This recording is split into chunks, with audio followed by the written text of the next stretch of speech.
TV News Center. Narito si kapatid na Rosel Taberna. Magandang araw po. Tuloy-tuloy ang mabilis na paglago ng bilang ng mga umaanid sa Iglesia ni Cristo dahil sa proyektong Kabayan Ko, Kapatid Ko. Kaugnay ng puspusang pagpapalaganap ng pananampalataya noong Mayo, inihatid namin ang isang serye ng mga aktibidad sa iba't ibang lalawigan sa Pilipinas maging sa Canada. Sa pagpapatuloy ng proyekto ukol sa masaganang pagbubunga ng mga taong magbabalik loob sa Diyos, nito lamang June 2, 2014 ay nagsagawa ng Kabayan Ko, Kapatid Ko sa Hong Kong. Narito ang report.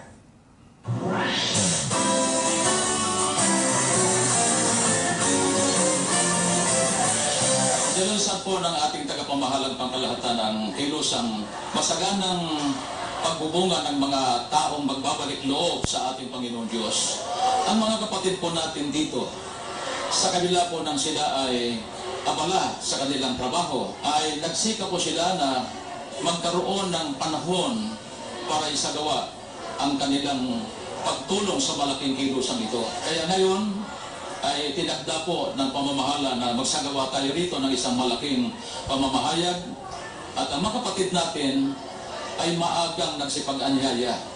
At marami ang mga hindi Pilipino narito na kabilang po sa tinatawag nating mga mamamayan dito o Chinese national. Nang makarating po sa amin ang tagubilin po ng pangangasiwa tungkol po sa masaganang pagbubunga, talaga pong pinagsikapan po namin makatugon para po maibahagi namin sa mga tao ang tungkol po sa kaligtasan na pinapangaral po ng Iglesia ni Cristo. Kaya po, kahit malayo po kami, pinugunan po namin ang panawagan po ng pangangasiwa. Binagsaming libo-libong mga kaanib sa Iglesia ni Cristo kasama ang kani-kanyang mga panauhin, ang Star Hall ng Colon Bay International Trade and Exhibition Center o KAITEC upang daluhan ang evangelical mission o pamamahayag ng mga salita ng Diyos na sinasampalatayanan ng mga kaanib sa Iglesia ni Cristo. Bilang kapatid, syempre tungkulin po natin i-share yung ating faith and bringing my friends over to listen to the words of God so that they will also know my faith. They know the reason why I attend the worship services regularly. There was a very passionate, very driven group of people that certainly loved what they were experiencing and what they were hearing. I feel really happy about that God listened to my prayer and that I can able to bring my friends and guests to this evangelical mission. And because I think it's very important, it's the best thing that I can give them, the true word of God, and that they can be saved one day. Bago ang evangelical mission, ay nagkaroon muna ng pagtatanghal ang mga kapatid sa iba't ibang mga lokal sa Hong Kong ng mga awiting Kristiyano.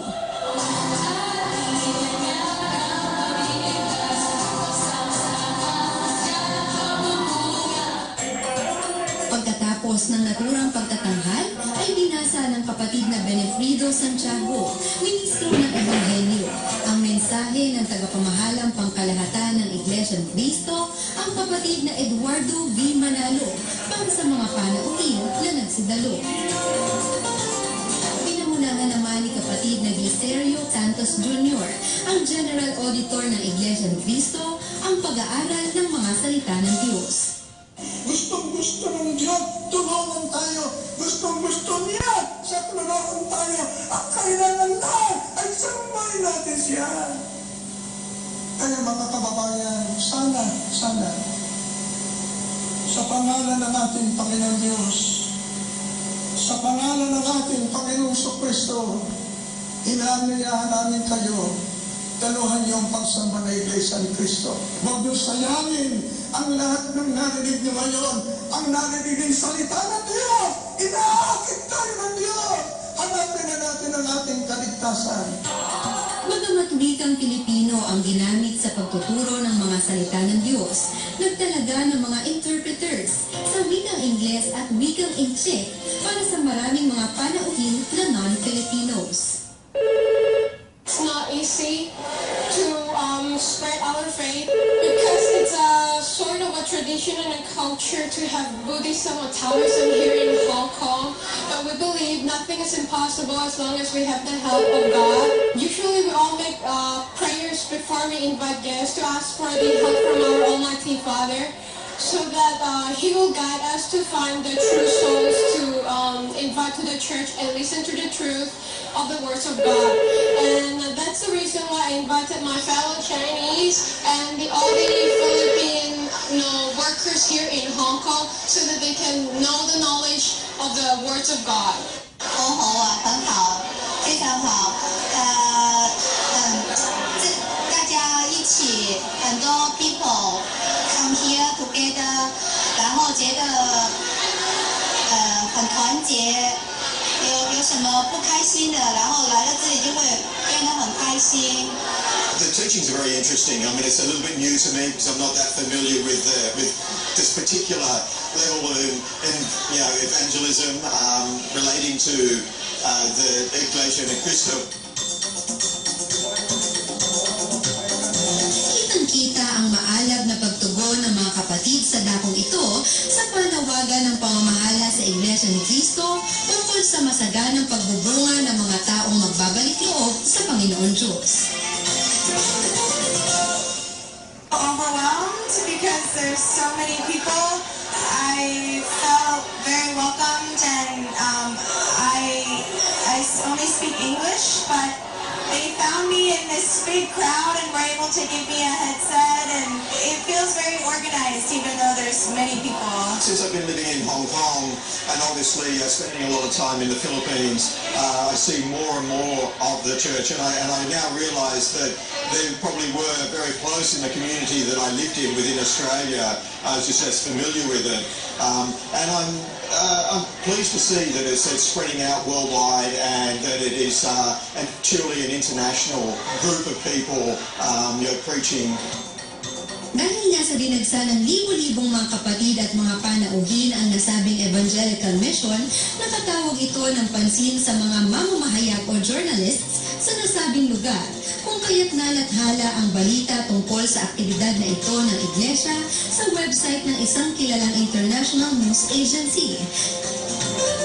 Inihayag nito na patuloy na nakatatawag ng pansin sa napakaraming mga tao ang malakas na pagkilos ng Iglesia ni Cristo sa lahat ng larangan ng mga gawain nito.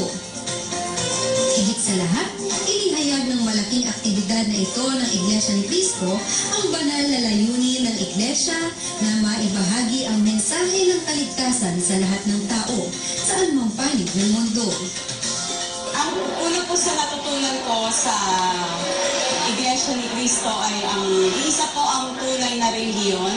Ang dami-dami po namin natutunan tungkol sa aral na Iglesia ni Cristo. Tsaka naibahagi na po namin sa mga kaibigan na rin po namin kung ano yung mga nakita at naparinggan namin sa aral ng Iglesia. Yung may tunay na kaligtasan. Once they know the faith, they will also be given the chance to find out what's with the church, what's the difference between the Iglesia ni Cristo and the other churches that they were brought up into. With God's grace, they're all here, and so I'm very happy because I was made an instrument for them to be here, to listen to the words of God, and hopefully they'll be called inside the church. Umaasa po kami na ang mga kapatid natin dito ay hindi po titigil sa kanilang pakikipagkaisa sa pagkilos para ang tao ay tulungan na makapagbalik loob sa ating Panginoon Diyos. Ako po si kapatid na Joyce Barceliano para sa Iglesia ni Cristo Television. Sa Pilipinas naman, dinagsan